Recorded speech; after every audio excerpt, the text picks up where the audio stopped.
Hello, good day all. Hope you all are staying safe and healthy. Today I'm going to talk about a poem written by Rabindranath Tagore, that is Freedom, from your comment paper Zeitgeist. So shall we move to the author first, okay? So Rabindranath Tagore, one of the starless figures in Indian literature, was born in a highly educated aristocratic family in Calcutta, and most of his early education was done at home. He began writing poems at the age of 8. His formal education began when his liberal father, Rabindranath Tagore, sent him to England in 1878, intending to train him as a barrister like many of his contemporaries. However, the liberator spirit of Tagore could not cope with the conventional education system, and he back to India and he participated in the national freedom struggle. He then moved to Shantiniketan and spent almost the rest of his life there. He became the first Asian and non-European to receive Nobel Prize for Literature in 1913 for Gitanjali. He returned the honor of the knighthood conferred on him by the ruling British government in 1915, protesting against their imperial policies in India. His role in Indian education is seen in the foundation of Vishwabharati University and two national anthems, India's Jana Gana Mana and Bangladesh Amar Shona Bangla, were written by him. He died on 7 August 1841. And Tagore is refers to as the bard of Bengal, and he gained wide acceptance across the globe through the English translation of his work done either by himself or others. Though he was a successful writer in different genres, Tagore was primarily a poet. The notable poetic collection of Tagore include Manasi, Sonatari, Gitanjali, Gidimalya, and Balaga. Gitanjali is a collection of 103 untitled poems that includes mystic, patriotic, and romantic, selected from his own writings in Bengali and translated into English by the poet himself. So നമ്മുടെ ഓഥറിനെ കുറിച്ച് പറയാം അല്ലേ. അപ്പോൾ ടാഗോർ അദ്ദേഹം ഇന്ത്യയിലെ സാഹിത്യത്തിലെ ഏറ്റവും ഉയർന്ന അല്ലെങ്കിൽ ഉന്നത വ്യക്തികളിൽ ഒരാളായിരുന്നു നമ്മുടെ ടാഗോർ എന്ന് പറയുന്നത്. കൽക്കട്ടയിലെ ഒരു അത്യാവശ്യം വെൽ ഒക്കുപ്പൈഡ് ആയിട്ടുള്ള ഫാമിലിയിൽ അദ്ദേഹം ജനിച്ചത്. അദ്ദേഹത്തിൻ്റെ അതുപോലെ തന്നെ അദ്ദേഹത്തിൻ്റെ most of his education was top, വീട്ടിൽ തന്നെയാണ് അദ്ദേഹം പഠിച്ചത്. അതുപോലെ തന്നെ 8-ാം വയസ്സിൽ അദ്ദേഹം എഴുതാൻ തുടങ്ങിയിട്ടുണ്ട്. അദ്ദേഹത്തിൻ്റെ ഫോർമൽ എഡ്യൂക്കേഷന് വേണ്ടി ഫാദർ അദ്ദേഹത്തെ ഇംഗ്ലണ്ടിലേക്ക് അയക്കുന്നു. പരമ്പരാഗതമായിട്ട് അവർ നല്ല അത്യാവശ്യം എഡ്യൂക്കേറ്റഡ് ആയിട്ട് ആളുകളാണ്, പക്ഷേ അദ്ദേഹത്തിന് അതിനൊന്നും താല്പര്യം ഉണ്ടായിരുന്നില്ല. And he return back to India. അവിടെ ഇന്ത്യയിലേക്ക് തിരിച്ചു വന്നു. അതിനുശേഷം അദ്ദേഹം നാഷണൽ ഫ്രീഡം സ്ട്രഗിളിൽ അദ്ദേഹം പങ്കെടുത്തു. അദ്ദേഹത്തിൻ്റെ ലൈഫിലെ ആൾമോസ്റ്റ് ടൈം അദ്ദേഹം സ്പെൻഡ് ചെയ്ത് ശാന്തി നികേതനിലുമാണ്. ആൻഡ് അദ്ദേഹമാണ് ഫസ്റ്റ് ഇന്ത്യൻ അതുപോലെ നോൺ യൂറോപ്യൻ ആയിട്ടുള്ള ഒരാൾ, നൊബേൽ പ്രൈസ് ജേതാവായ ഒരാൾ അദ്ദേഹമാണ്. അദ്ദേഹത്തിൻ്റെ ഗീതാഞ്ജലി എന്നുള്ള വർക്കിനാണ് അദ്ദേഹത്തിന് 1913 അദ്ദേഹത്തിന് ആ അവാർഡ് നൊബേൽ പ്രൈസ് കിട്ടിയത്. അങ്ങനെ ബ്രിട്ടീഷ് ഗവൺമെൻറ് അദ്ദേഹത്തെ ആദരിച്ചെങ്കിലും അദ്ദേഹം പല കാര്യം അദ്ദേഹം ആ ഒരു അവാർഡ് അദ്ദേഹം എന്താ ചെയ്തതെന്ന് വെച്ചാൽ അദ്ദേഹം തിരിച്ചു കൊടുക്കുകയാണ് ചെയ്തത്. ഓക്കെ, അപ്പോൾ ഇവിടെ ഇന്ത്യയിൽ ബ്രിട്ടീഷുകാർ പിന്തുടരുന്ന പല നയങ്ങൾക്കെതിരെയും അദ്ദേഹം ശബ്ദമുയർത്തിക്കൊണ്ട് ആ കിട്ടിയ പദവി അദ്ദേഹം തിരിച്ചു കൊടുക്കുകയാണ് ചെയ്തത്. അപ്പോൾ വിദ്യാഭ്യാസ രംഗത്ത് അദ്ദേഹത്തിൻ്റെ പങ്ക് നമുക്ക് വിശ്വഭാരതി യൂണിവേഴ്സിറ്റി സ്ഥാപിച്ചതിൽ നമുക്ക് കാണാൻ പറ്റത്തോളം അദ്ദേഹം ഇന്ത്യയിലെ എഡ്യൂക്കേഷന് വേണ്ടി അദ്ദേഹം സ്ട്രഗിൾ ചെയ്തിട്ടുണ്ടെന്നുള്ളത്. അതുപോലെ 2 ദേശീയഗാനങ്ങളാണ് അദ്ദേഹം എഴുതിയത്, ഇന്ത്യയുടെ ജനഗണമനയും അതുപോലെ തന്നെ ബംഗ്ലാദേശിൻ്റെ അമർ ഷോണ ബംഗ്ല എന്നതുമാണ് അദ്ദേഹം എഴുതിയ 2 നാഷണൽ ആന്തംസ് ആയിട്ട് പറയപ്പെടുന്നത്. അതുപോലെ അദ്ദേഹത്തെ ബാഡ് ഓഫ് ബംഗാൾ എന്ന് പറയുന്നത് നമ്മുടെ ഷേക്സ്പിയറിൻ്റെ ബാഡ് ഓഫ് ഇംഗ്ലണ്ട് എന്ന് പറയുന്നത് അല്ലേ, ഇംഗ്ലണ്ടിലെ ആസ്ഥാന കവിയായിട്ട് പറയും പോലെ നമ്മുടെ ബംഗാളിലെ ആസ്ഥാന കവിയായിട്ടാണ് ടാഗോറിനെ പറയുന്നത്. അദ്ദേഹത്തിൻ്റെ പല വർക്ക്സും ട്രാൻസ്ലേറ്റ് ചെയ്തിട്ടുണ്ട്. അദ്ദേഹം പല റൈറ്റിങ്സും എഴുതിയിട്ടുണ്ടെങ്കിലും അദ്ദേഹം ഒരു കവിയായിട്ടാണ് അദ്ദേഹത്തെ ഏറ്റവും കൂടുതൽ ശ്രദ്ധ ചോദിച്ചത്, അല്ലെങ്കിൽ ഏറ്റവും കൂടുതൽ അറിയപ്പെട്ടത് അദ്ദേഹം പ്രൈമർലി ഒരു പോയറ്റ് എന്നുള്ള രീതിയിലാണ്. അതുപോലെ മറ്റുള്ളതൊക്കെ അദ്ദേഹത്തിൻ്റെ റൈറ്റിങ്സ് ആണ്. So we can move to the text. Okay, Tagore here expresses wishes and vision for his motherland, India, The first wish he has for India is the wish of freedom from fear. He believes fear of his countryman is responsible for her plight of slavery. ഹ എന്ന് പറയുന്നത് ഇന്ത്യയെ ഒരു മാതൃരാജ്യമായിട്ടാണ് കാണിക്കുന്നത്. അപ്പോൾ അതുകൊണ്ടാണ് ഇവിടെ ഒരു ഹ എന്ന് പറഞ്ഞിട്ടുള്ള ഒരു റെപ്രസെൻറ്റേഷൻ വരുന്നത്, സ്ത്രീ ആയിട്ടാണ് കാണിക്കുന്നത്. ഓക്കെ, സോ അദ്ദേഹം പറയുന്നത് എന്താ വെച്ചാൽ ആളുകളുടെ ഭയമാണ്, അദ്ദേഹത്തിന് ഭയത്തിൽ നിന്നുള്ളൊരു ഫ്രീഡമാണ് അദ്ദേഹം ആഗ്രഹിക്കുന്നത്.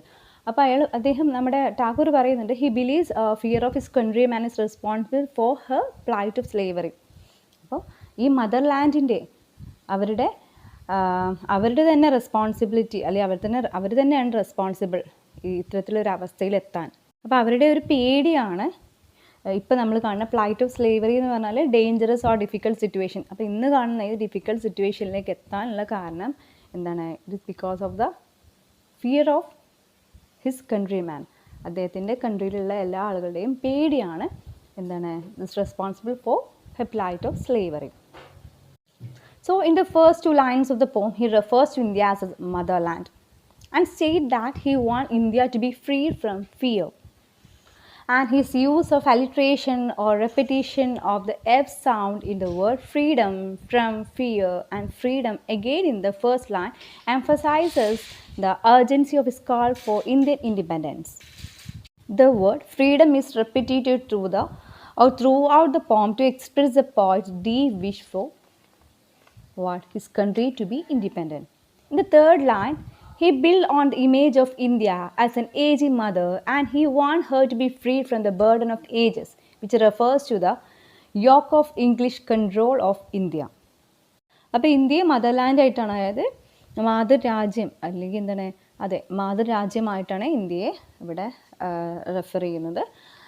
And state he want India to be free from fear. അപ്പോൾ ഭയത്തിൽ നിന്ന് മോചനമാണ് ഇന്ത്യക്ക് ആവശ്യം, അല്ലാതെ വെറും ഒരു ഫ്രീഡം കിട്ടിയാൽ പോരാ. ഫ്രീഡം ഫ്രം ദ ഫിയർ, അതാണ് ഇന്ത്യക്ക് വേണ്ടത്. സോ ഇവിടെ അലിട്രേഷൻ വരുന്നുണ്ട് നമുക്ക്, ആ എഫ് സൗണ്ട് റെപ്പിറ്റേഷനായിട്ട് freedom from fear, freedom again the first line. അപ്പോൾ അതെല്ലാം എന്താണ് എഫ് സൗണ്ട് റെപ്പിറ്റേഷനായിട്ട് വരികയാണ്. So figure of speech call alliteration. അപ്പോൾ ആ ഒരു എഫ് സൗണ്ടിൻ്റെ റെപ്പിറ്റേഷൻ എന്താ കാണിക്കുന്നത് വെച്ചാൽ അദ്ദേഹത്തിൻ്റെ ഒരു urgency of his call for Indian independence. India independent ആവാനുള്ള അദ്ദേഹത്തിൻ്റെ ആ ഒരു ഏർജൻറ്റ് സിറ്റുവേഷൻ, അല്ലെ ആ ഒരു തിടുക്കമാണ് കാണിക്കുന്നത്. The word freedom is repeated to the poem to express the poet. അദ്ദേഹത്തിൻ്റെ ആ ഒരു ഫ്രീഡം എന്ന് പറഞ്ഞാൽ റെപ്പിറ്റേറ്റീവായിട്ട് കാണിക്കുന്നുണ്ട് നമുക്കിതിൽ. അദ്ദേഹത്തിൻ്റെ ആ ഒരു തിടുക്കമാണ്, ഇന്ത്യ ഇൻഡിപെൻഡൻ്റ് ആവണം, ഇന്ത്യ ആ ഒരു ഇൻഡിപെൻഡൻറ്റ് കൺട്രി ആവണം എന്നുള്ള ആ തിടുക്കമാണ് ആ ഫ്രീഡം എന്നുള്ള വേർഡിലൂടെ തന്നെ കാണിക്കുന്നത്. അതുപോലെ തന്നെ മറ്റൊരു കാര്യം പറയുന്നത് വെച്ചാൽ അദ്ദേഹം ഇന്ത്യയെ ഒരു ഏജിങ് മദറായിട്ടാണ് കാണുന്നത്, പ്രായമായിക്കൊണ്ടിരിക്കുന്ന അമ്മയായിട്ടാണ് കാണിക്കുന്നത്. And he want her to be freed from the burden of the ages. Burden of ages എന്ന് പറഞ്ഞാൽ ബ്രിട്ടീഷ് കൊളോണിയൽ റൂളാണ്. ബ്രിട്ടീഷിൻ്റെ ഒരുപാട് ഇന്ത്യക്കാർക്ക് ഒരുപാട് കഷ്ടതകൾ അല്ലെങ്കിൽ ഒരുപാട് ദുരിതങ്ങൾ അനുഭവിക്കേണ്ടി വന്ന ബ്രിട്ടീഷ് കൊളോണിയൽ റൂളിനെയാണ് ഇവിടെ ബർഡൻ ഓഫ് ദ ഏജസ് എന്ന് പറയുന്നത്. Okay, and also it refers to the old customs, convention and dogmas. Dogmas എന്ന് പറഞ്ഞാൽ മതവിശ്വാസം അതൊക്കെയാണ്. And superstitions that make people afraid to test new grounds and walk better paths.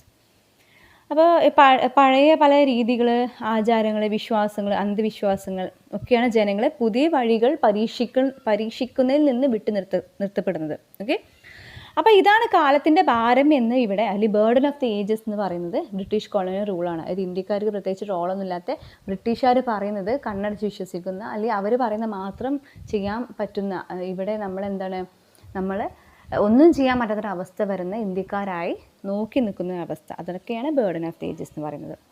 അപ്പോൾ ആ ഒരു burden of ഏജസിൽ നമ്മുടെ തല കുനിഞ്ഞു പോകുന്നു. അതായത് ആ ഒരു കാലത്തിൻ്റെ ഭാരം കൊണ്ട് ജനങ്ങളുടെ തല കുനിഞ്ഞു പോകുന്നു. അവർക്ക് പുരോഗതി അല്ലെങ്കിൽ ആ ഒരു ഡെവലപ്മെൻറ്റിനെ കുറിച്ച് ചിന്തിക്കാനുള്ള ഒരു അവസ്ഥ ഒന്നും ഉണ്ടാകുന്നില്ല. അവർ പഴയ ചിന്തകളും രീതികളുമായിട്ട് അങ്ങനെ പൊരുത്തപ്പെട്ട് ജീവിതം നിലനിർത്തുന്ന ആ ഒരു സിറ്റുവേഷനാണ് ഇവിടെ പറയുന്നത്. അതായത് ബ്രിട്ടീഷ് കൊളോണിയൽ റൂളിൻ്റെ സമയത്ത് ഇന്ത്യക്കാർക്ക് പ്രത്യേകിച്ച് ഒരു അവർക്ക് അവരുടെ ഒരു അഭിപ്രായം പറയാനുള്ളൊരു അവകാശങ്ങളോ അല്ലെങ്കിൽ ഒന്നുമില്ല. ബ്രിട്ടീഷ് ഗവൺമെൻറ് അല്ലെ അവരെന്ത് പറയുന്നു അത് തന്നെ അപ്പാടെ വിശ്വസിക്കുക, ആ ഒരു ഇതിൽ നിന്ന് തന്നെ മുന്നോട്ട് പോവാം. അതുപോലെ നെക്സ്റ്റ് ലൈൻസിൽ breaking your back building your eyes the beckoning call of the future എന്ന് പറയുന്നുണ്ട്. അതിൽ ബി സൗണ്ട് റെപ്പിറ്റീഷനായിട്ട് വരുന്നുണ്ട്. It's also an alliteration. അപ്പോൾ കാലാകാലങ്ങളായിട്ട് ആ ഒരു ബേർഡൻ ചുമക്കുന്ന അല്ലെങ്കിൽ ആ ഭാരം ചുമക്കുന്നത് കൊണ്ട് തന്നെ എന്താണ് ഇന്ത്യയുടെ തല കുനിയുകയും അതുപോലെ നിൻ്റെ നടുവ് ഒടിയുകയും അതുപോലെ കണ്ണുകൾ എന്താണ് ശോഭനമായ ഭാവിയെ കാണാൻ പറ്റാത്ത രീതിയിൽ അന്ധമായിരിക്കുകയും ചെയ്യുന്നുണ്ട്. ഓക്കെ, അത്രത്തോളം ആ ഒരു ഫെഡപ്പ് സിറ്റുവേഷനാണ് ഇതിൽ കാണിക്കുന്നത്. ഇന്ത്യക്ക് ഒന്നും തന്നെ ചെയ്യാനില്ല. Instead of looking forward, India sleep with what Tagore called shackles of slumber or time spent not thinking of a future. അപ്പോൾ മുന്നോട്ട് നോക്കാതെ ഷാക്കിൾസ് ഓഫ് സ്ലാംബർ എന്ന് പറഞ്ഞാൽ the long standing inactivity caused by slavery to British imperialism. British അടിമത്തത്തിൽ നിൽക്കുന്ന ഒരു inactive ആയിട്ടുള്ളൊരു situation. അപ്പോൾ ആ ഒരു സിറ്റുവേഷനിൽ ഇന്ത്യ എന്ത് ചെയ്യുന്നുണ്ട്, ഉറങ്ങിക്കൊണ്ടിരിക്കുകയാണെന്നുള്ളതാണ് നമ്മുടെ ടാഗോർ പറയുന്നത്. Instead, India is fastening herself in night stillness, meaning that the country is committed to the past and to the current situation of the currents. അപ്പോൾ ഈ ഒരു പാസ്റ്റ് അല്ലെങ്കിൽ ഇപ്പോൾ നിലനിൽക്കുന്ന ആ ഒരു കറന്റ് സിറ്റുവേഷനിൽ എന്താണ് ഇന്ത്യ ലയിച്ച് പോയി, അല്ലെങ്കിൽ അത് തന്നെ അഡ്ജസ്റ്റ് ചെയ്ത് മുന്നോട്ട് പോകുക എന്നുള്ള രീതിയിലായി ഇന്ത്യയിൽ. അല്ല ആരും തന്നെ എന്താണ് പുതുതായിട്ടൊന്നും ചിന്തിക്കുന്നില്ല. So the video seems too lengthy and now you can take a break. And I will upload the remaining portion as part 2. So stay connected. Take care.